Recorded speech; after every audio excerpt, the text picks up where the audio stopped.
SP Gopal Krishna Chaudhary के निर्देश पर शातिर चोर हुए गिरफ्तार। पुलिस ने बैटरी चोरी करने वाले 2 अभियुक्तों और 3 बाल उपचारियों को किया गिरफ्तार। एसएचओ परशुरामपुर रमेश्वर यादव ने टीम के 7 अभियुक्तों को किया गिरफ्तार। पुलिस ने अभियुक्त जानकी प्रसाद और अनिल भारती और 3 बाल अपचारियों को किया गिरफ्तार। पुलिस ने अभियुक्तों के पास से चोरी की 8 बैटरियों को किया बरामद। अभियुक्तों को गिरफ्तार करने में एसआई अजय कुमार भारतीय, एसआई उमेश चंद्र वर्मा, कांस्टेबल अतुलेंद्र पाल यादव, साहब कुमार, संदीप पाल रहे शामिल। एसपी गोपाल कृष्ण चौधरी के निर्देश पर शातिर चोर हुए गिरफ्तार। परशुराम पुलिस ने सर 2 शातिर चोरों को पकड़ा है, क्या कार्रवाई की जा रही है?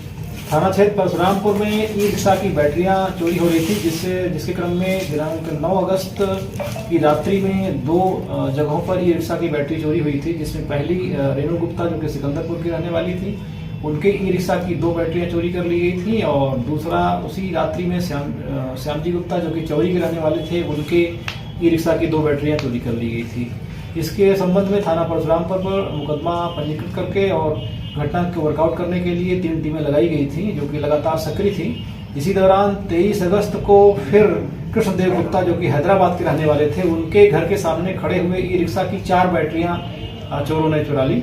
और उसी क्रम में हमारी परशुरामपुर पुलिस की टीम ने, जो कि थाना अध्यक्ष रामेश्वर यादव के कमांड में काम कर रही थी निर्देशन में, आज सुबह 6 बजे हैदराबाद कस्बा गोंडा बॉर्डर के पास से, पुलिया के दक्षिण के पास से 2 शातिर चोरों को पकड़ा है और उनके साथ 3 बाल अपचारी भी शामिल थे। वो भी मिलकर घटना करते थे और इनके साथ ही इसमें चोरी की गई 8 बैटरियां बरामद हुई हैं और इसमें एक ई रिक्शा बरामद हुआ है, जिससे बैटरी चुरा कर ये ले जाते थे, और एक अदद मोटरसाइकिल जिसका नंबर यूपी 43 BC 4268 है, ये भी बरामद हुआ है। और ये बहुत ही अच्छा खुलासा हुआ है और इसके लिए परशुरामपुर पुलिस की टीम को और एसएसपी परशुरामपुर को बहुत बहुत बधाई। इसके लिए नगद इनाम पुरस्कार के लिए भी पुलिस अधीक्षक महोदय को मेरे द्वारा रिपोर्ट प्रेषित की गई।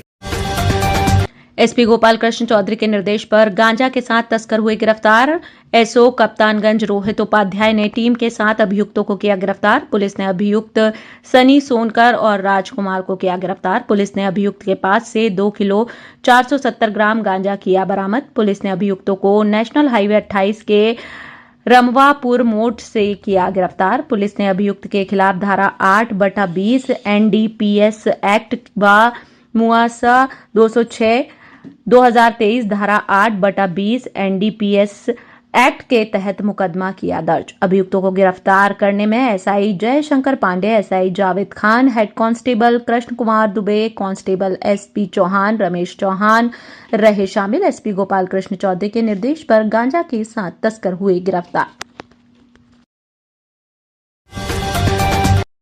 जनपद पहुंचे लोक निर्माण मंत्री जितेंद्र प्रसाद ने भाजपा कार्यालय पर की बैठक। कार्यकर्ताओं के साथ बैठक में पीडब्ल्यूडी मंत्री ने लोकसभा चुनाव में जीत का फूका मंत्र। पार्टी पदाधिकारियों और कार्यकर्ताओं में भरा जोश।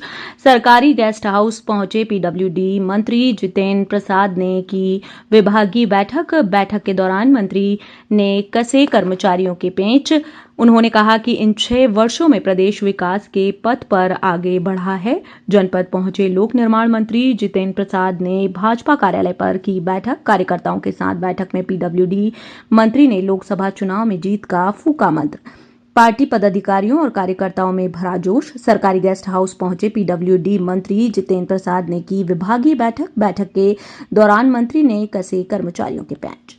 रोजगार परीक्षा देने गए थे, ये क्या यह माना जाए उत्तर प्रदेश में रोजगार की अपेक्षा कम है? यहाँ पर जहाँ तक उत्तर प्रदेश का सवाल है, अभी कुछ दिन पहले ही आपने देखा होगा अखबार के राष्ट्रीय स्तर पर सुर्खियाँ थीं कि जो माननीय मुख्यमंत्री जी ने बीड़ा उठाया है, उत्तर प्रदेश में जो परिवर्तन दिखाई दे रहा है, इन्वेस्टमेंट डेस्टिनेशन भारत का उत्तर प्रदेश बन गया है। ये बैंक के आंकड़े कह रहे हैं, हम नहीं, कि सबसे ज़्यादा निवेश उत्तर प्रदेश की धरती पे हो रहा है। और ये 6 वर्ष का माननीय मुख्यमंत्री योगी आदित्यनाथ जी के कार्यकाल में उत्तर प्रदेश परिवर्तन हो गया है। जहाँ कोई आना नहीं चाहता था सपा बसपा के ज़माने में, आज देश और दुनिया की नज़रें यहाँ लगी हैं। निवेश, उद्योग और जो सबसे पहली प्राथमिकता है और वो है नौकरी, आमदनी, उसकी व्यवस्था ये सरकार कर रही है और उत्तर प्रदेश नंबर 1 राज्य देश का बन के उभरेगा। धन्यवाद। अध्यक्ष उत्तर प्रदेश राज्य बाल अधिकारी संरक्षण आयोग डॉक्टर देवेंद्र शर्मा ने जिला अस्पताल सखी वन स्टॉप सेंटर प्राथमिक विद्यालय भुअर निरंजनपुर जिला कारागार बाल संप्रेषण गृह पचपोड़िया तथा कस्तूरबा आवासीय बालिका विद्यालय बहादुरपुर का निरीक्षण किया। जिला अस्पताल के निरीक्षण में उन्होंने एनआरसी जनरल पीआईसी वार्ड को देखा व मरीजों से वार्ता की। उन्होंने मरीजों के साथ परिजनों से दी जा रही सुविधाओं के बारे में विस्तार से जानकारी ली तथा सीएमओ को आवश्यक दिशा निर्देश दिया। एनआरसी में कुल 7 बच्चे भर्ती पाए गए। उन्होंने प्रोबेशन अधिकारी को निर्देश देते हुए कहा कि एनजीओ के माध्यम से बच्चों के लिए खिलौने आदि की व्यवस्था कराएं। परसों क्या हुआ? तो चंद्रयान 3 ने क्या किया? हाँ, कहाँ पर की? और इससे क्या होगा?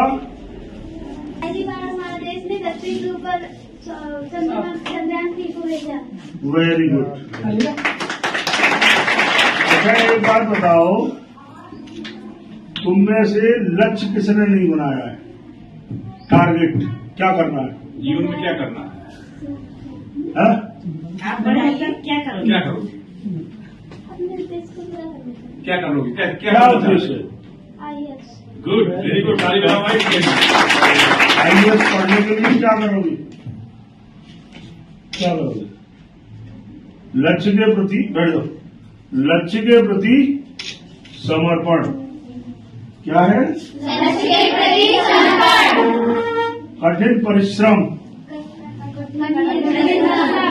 आत्म अनुशासन, अपने प्रति कठोरता, दूसरे के प्रति नम्रता, ठीक है ना? और एक और लक्ष्य के प्रति समर्पण का भाव है और निष्ठा है और कठिन परिश्रम है। और बीपी न्यूज, खबर सिर्फ सच की। बस्ती जिले में यातायात पुलिस ने चलाया ब्लैक फिल्म और जाति धर्म जो लोग गाड़ियों पर लिखवा कर चलते हैं उन वाहनों की चेकिंग अभियान चलाया गया। 70 वाहनों को काटा चालान। आपको बता दें कि बस्ती जिले में टीएसआई कामेश्वर सिंह के नेतृत्व में आज शहर के कई चौराहों पर सघन वाहन चेकिंग अभियान चलाया गया। इस दौरान कुल 70 वाहनों का चालान काटा गया। बातचीत के दौरान टीएसआई कमलेश्वर सिंह ने बताया कि पुलिस अधीक्षक गोपाल कृष्ण चौधरी के नेतृत्व में आज बस्ती शहर में कई चौराहों पर वाहन चेकिंग अभियान चलाया गया। कुल 70 वाहनों का चालान काटा गया। यातायात ट्रैफिक इंस्पेक्टर कमलेश्वर सिंह ने बताया कि 4 पहिया वाहनों में ब्लैक फिल्म और जाति और धर्म वाले स्टिकर लगवाकर जो लोग चलते हैं उन पर चालान काटकर कार्यवाही की जा रही है। विशेष अभियान 11/8/2023 से 25/8/2023 तक अभियान चलाया जाएगा। कमलेश्वर सिंह ने बताया कि चालान काटने के साथ ही लोगों को यातायात नियमों के प्रति जागरूकता भी की जा रही है। 2 पहिया वाहन चालकों को हेलमेट लगाकर वाहन चलाने तथा 4 पहिया वाहन चालकों को सीट बेल्ट लगाकर चलने हेतु उन्होंने जागरूक किया। सर, ये जो आपके द्वारा अभियान चलाया जा रहा है, कब से चलाया जा रहा है और कब तक चलेगा? देखिए, ये अभियान तो 11 तारीख से 25 तारीख तक का है और ये ब्लैक फिल्म जाति सूचक शब्द और नो डीएल उस पर है और ये अभियान हम लोग कंटिन्यू चला भी रहे हैं। और श्रीमान पुलिस अधीक्षक बस्ती महोदय के निर्देशन में आज भी हम लोगों ने अभियान चलाया है और काफ़ी गाड़ियों का हम लोगों ने ब्लैक फिल्म उतरवाया भी है, जाति सूचक चिन्हों को मिटवाया है और उनको अवेयरनेस भी किया गया है और उन लोगों के खिलाफ विधिक कार्रवाई भी किया गया है। अब तक के डेटा के अनुसार हम लोगों ने करीब 70 गाड़ियों का हम लोगों ने चालान की कार्रवाई भी किया है जी। और क्या कुछ कहेंगे आप? जी, मतलब कि हम अपने माध्यम से और आपके चैनल के माध्यम से हम ये सूचना देना चाह रहे हैं और लोगों को ये अवेयरनेस करना चाह रहे हैं कि वो यातायात नियमों को फॉलो करें, जो कि जैसे ब्लैक फिल्म न लगाएं, जाति सूचक शब्दों को अपने गाड़ियों पर न लिखवाएं, गाड़ियों में अपने HSRP नंबर प्लेट लगवाएं और हेलमेट और सीट बेल्ट जब भी गाड़ी चलाएं तो इसका उपयोग ज़रूर करें जी। लखीमनपुर खीरी निघासन कांड मामले में 2 नाबालिग बहनों से रेप मर्डर के मामले में 5वें अभियुक्त पर दोष सिद्ध। कोर्ट ने आजीवन कारावास की सुनाई सजा। लखीमतपुर खीरी जिले के निघासन थाना क्षेत्र के गांव में बीते 14 सितंबर 2022 को घर से अगवा कर दो सगी नाबालिग बहनों के साथ रेप और पेड़ से लटकाकर दोनों बहनों के मर्डर के मामले में पांचवें अभियुक्त पर दोष सिद्ध हुआ है, जहां पांचवें अभियुक्त पर धारा 302, 34, 3, 23, 452, 363, 376, 201 आईपीसी 6 पास्को एक्ट में दोष सिद्ध पाया गया। कोर्ट ने आज 25 अगस्त को अपना फैसला सुनाया। पांचवें अभियुक्त सुहेल को आजीवन कारावास की सजा और 46,000 जुर्माने की सजा सुनाई है। इस मामले पर मुख्य अभियोजन अधिकारी ब्रजेश पांडे ने बताया कि जो पांचवा आरोपी है उसने किशोरी के साथ दुष्कर्म की घटना को अंजाम दिया था और इसके सीमेंस डीएनए रिपोर्ट में पाए गए हैं। उत्तर प्रदेश के समाज कल्याण विभाग के राज्य मंत्री असीम अरुण शुक्रवार को अपने एक दिवसीय दौरे पर पहुंचे, जहां उन्होंने विभिन्न कार्यक्रमों में भाग लिया। इसके साथ ही युवाओं से संवाद कर उन्हें सफलता के मूल मंत्र भी दिए। उत्तर प्रदेश के समाज कल्याण विभाग के राज्य मंत्री असीम अरुण शुक्रवार को झांसी दौरे पर रहे, जहां उन्होंने झांसी में पहुंचकर डॉक्टर भीमराव अंबेडकर की प्रतिमा पर माल्यार्पण किया। इसके बाद झांसी के मेडिकल कॉलेज में आयोजित अमृतकाल कार्यक्रम में शिरकत की, जहां उन्होंने युवाओं से संवाद किया, जिसमें असफलता से सीख लेने के साथ सफलता के लिए हर बार प्रयास करने के साथ युवाओं को सफलता के लिए मूल मंत्र दिए। इसके बाद झांसी के जनप्रतिनिधि और कार्यक्रम के साथ बैठक की। पार्टी ने जब इन्हें 28 वर्षों की सफल और बेदाग पुलिस सेवा के बाद जनवरी 2022 में संगठन से जोड़कर सामाजिक क्षेत्र में कार्य करने के लिए चुना, साथ ही कन्नौज जैसी चुनौतीपूर्ण सीट के प्रत्याशी बनाया, तब हमारे माननीय मंत्री श्री असीम अरुण जी की राजनीतिक पारी की पहली परीक्षा न सिर्फ पास हुए बल्कि माननीय प्रधानमंत्री जी और माननीय मुख्यमंत्री जी के अपेक्षाओं पर खरे उतरे।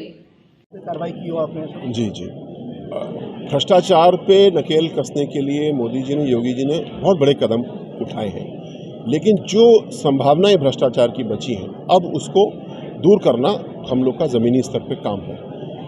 कोई तहसील में, थाने में, ब्लॉक में अगर कोई गड़बड़ी कर रहा है तो उसको सहन नहीं करना है, उसको प्रमाण समेत उसकी शिकायत करना है, उसको पकड़वाना है, और ये हमारी जिम्मेदारी कि हम उस सिस्टम को ठीक करें जिससे कि पूर्ण ईमानदारी के साथ हमारे 24 में कितनी सीटें जीतेंगे? 80 में 80 जीतेंगे निश्चित रूप से।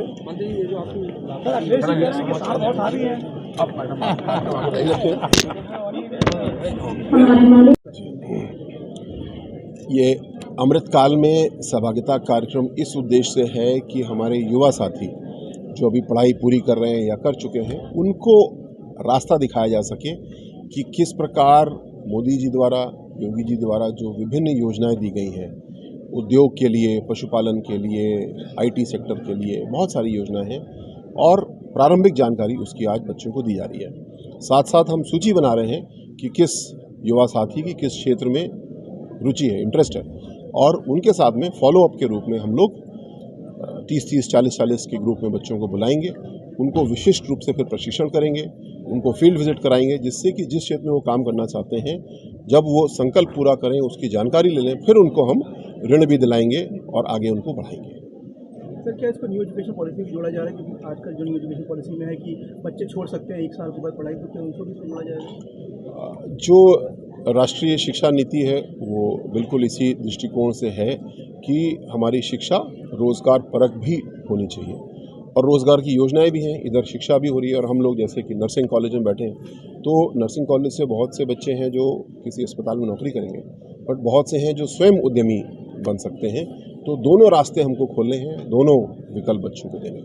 चंद्रयान को सर क्या कहते हैं, सफलता मानते हैं? चंद्रयान का जो अभियान है वो हम सब के लिए बड़े गौरव की बात है, लेकिन यहाँ हमको याद रखना है कि चंद्रयान की योजनाओं में भी पीछे की जो विफलताओं थी उनको हमने उससे हार नहीं मानी और हमने उसके ऊपर आगे काम किया, आगे बढ़े और आज हम लोग सफल हुए हैं। ये हमारे युवा साथियों के लिए बड़ा महत्वपूर्ण है।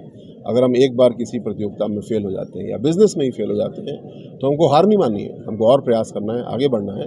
और प्रधानमंत्री जी ने जैसा चंद्रयान 2 के बाद कहा था कि हम लोग को बहुत तेज़ी से काम करना है और योजना से काम करना है, और इस बार का जो प्रोजेक्ट रहा वो सक्सेस बेस्ड नहीं, फेलियर बेस्ड था, यानी कोई भी फेलियर हो जाए तो हमेशा उसके लिए एक सेकंड सिस्टम, थर्ड सिस्टम बना के रखा गया, जिससे कि हमारा चंद्रयान 3 सफल हुआ है।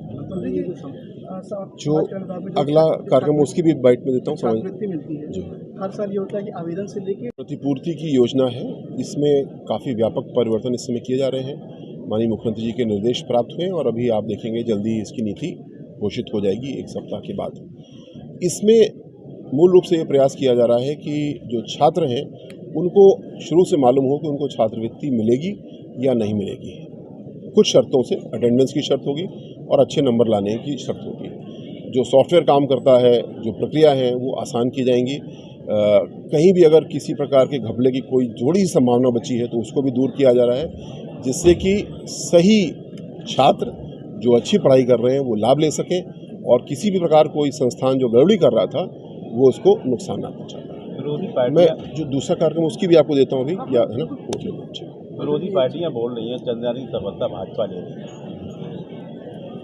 विरोधी पार्टियों का काम है विरोध करना, लेकिन चंद्रयान की योजना जो है आप देख रहे हैं किस प्रकार प्रधानमंत्री जी ने उसको समर्थन दिया। बजट तो दिया ही, लेकिन हौसला बढ़ाया और उस हौसले के कारण आज ये उड़ान चंद्रयान के साउथ पोल, इसका श्रेय जाता है हमारे वैज्ञानिकों को और पूरे देश को जाता है। और हम देख रहे हैं हमारे छोटे छोटे नगरों से जो हमारे साथी हैं उन्होंने योगदान किया।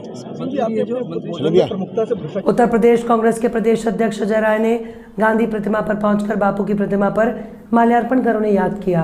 आपको बता दें कि अमर मणि की रिहाई को लेकर अजय राय ने कहा कि बीजेपी सिर्फ बेटी बचाओ का नारा देती है, असल में ये सब गुनहगार हैं जो बीजेपी की सफाई मशीन से साफ हो रहे हैं। अजय राय ने कांग्रेस कार्यकारिणी को लेकर कहा कि अब कांग्रेस में बदलाव देखने को मिलेगा, हम लड़ने वाले लोगों को पार्टी में जगह देंगे। राय साहब, एक बड़ी जिम्मेदारी आपको बड़े प्रदेश की मिली है और किस तरह से जिम्मेदारियों को निभाने का क्या प्राथमिकताएं होंगी यहाँ पर? आप महात्मा गांधी के रास्ते पे चलेंगे, उनका आशीर्वाद लेने हम यहाँ आए हैं। निश्चित तौर से जिम्मेदारियां बड़ी हैं, चुनौतियां बड़ी हैं, उन चुनौतियों को हम स्वीकार करते हैं और निश्चित तौर से आपको कांग्रेस पार्टी पूरे उत्तर प्रदेश के अंदर आपको दिखाई देगी, सड़कों पर दिखाई देगी, संघर्ष करती है। कांग्रेस हत्याकांड में अमर मणि की रिहाई हो रही है, इसको कैसे देख रहे हैं आप? देखिए, ये निश्चित तौर से मैं इसकी निंदा करता हूँ, भर्त्सना करता हूँ। बेटी बचाओ बेटी पढ़ाओ, ये केवल नारा लगा दिया, नारा दे दिया, स्लोगन दे दिया और उसी बेटी की हत्या करने वाले जो नेता हैं, जो लोग हैं, उनको रिहा किया जा रहा है। वो हमेशा इस तरह की चीजों को पोषण करती है। ऐसे घटिया और गलत लोगों के खिलाफ कड़ी से कड़ी कार्रवाई होनी चाहिए और जो महिला शक्ति के साथ इस तरीके की चीजें जो किया हो उसको कठोरतम सजा देनी चाहिए। हम इसकी निंदा करते हैं और भाजपा के लोग हमेशा यही काम करते हैं, चाहे वो आप उठाकर देख लीजिए सेंगर का मामला हो, चाहे वो एक दूसरे जो संत हैं, क्या नाम है उनका, चिमयानंद हो, और चिमयानंद के बाद देखिए ये आ गए, क्या नाम, अमर मणि, ये आ गए। ये ऐसे ही लोग जो लोग महिलाओं की पूरी तरीके से हत्या में, रेप में शामिल हैं, उनको मुक्त किया जा रहा है। उनको सरकार जो है वॉशिंग मशीन में डालकर धो रही है। सर, घोसी उपचुनाव में ओम प्रकाश राजभर और दारा सिंह चौहान के बीच जुबानी जंग है। ओम प्रकाश राजभर दारा सिंह के लिए कहते हैं कि इन्होंने कुछ किया नहीं है, किया होता तो फिर मामला कुछ और होता। दारा सिंह कह रहे हैं अगर कुछ किया ना होता तो हम जीतते कैसे। ये उनके बीच की बात है और वो दोनों लोग एक दूसरे के जैसे लोग हैं, उनके बारे में मुझे कोई कमेंट नहीं। कांग्रेस कार्यकारिणी को लेकर क्या कहना है आपका? कांग्रेस की पूरी कार्यकारिणी तैयार है, हमारे साथी लोग हैं, काम कर रहे हैं, हम सब लोग आगे बढ़कर कर रहे हैं। अगले महीने में आपको मजबूत और लड़ने वाले सारी चीजें सामने रहेंगी। घोसी उपचुनाव में जाएंगे, घोसी उपचुनाव में जाएंगे। बैठक है, बैठक को भी करें, निर्णय लेंगे और आगे किसी पे आगे के लिए तो एक ऐसे केवल एक आपस में एक मिलना हो रहा है, उसके बाद आगे निर्णय हम करेंगे। VP न्यूज, खबर सिर्फ सच की।